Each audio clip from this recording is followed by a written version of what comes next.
Pakistan, we have had democracy now, return of democracy in 2008. And despite the fact that, democracy means competition amongst political players, we've had competition certainly after 2008 amongst major political players.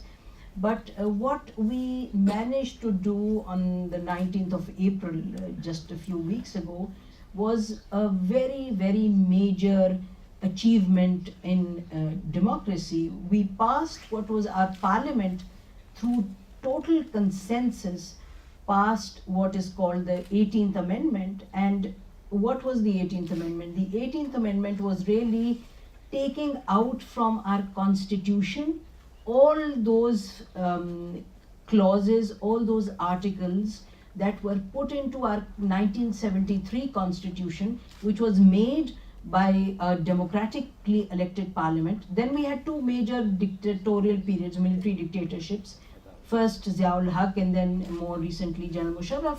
And during those periods, there were articles put into the constitution which basically violated the basic spirit of the constitution. So I'm very proud to tell you that I come from a country which has shown only 3 weeks ago that despite democratic competition, you can also sit together and work for the well-being of the system and eventually for the people. So the 18th Amendment, as I said, was passed and there were major elements in it. Is a landmark constitutional amendment which has in some ways brought the parliamentary form back into the country. And also like Spain, in Pakistan we have had issues of provincial autonomy versus the center and provinces.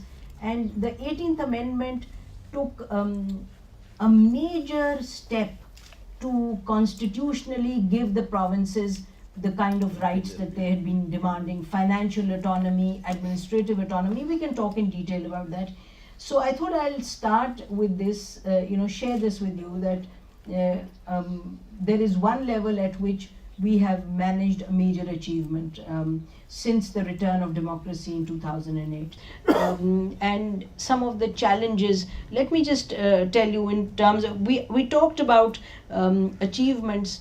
In 18th Amendment is a major achievement, and I think that let me not paint a rosy picture. Pakistan comes with a history of its own problems. There are chronic problems of there have been problems of lack of institutions, problems because individuals have made decisions, and that kind of thing has been there whether we had democratic governments or we had military governments. Even elected prime ministers would do what they would want, and I mean we can go into examples.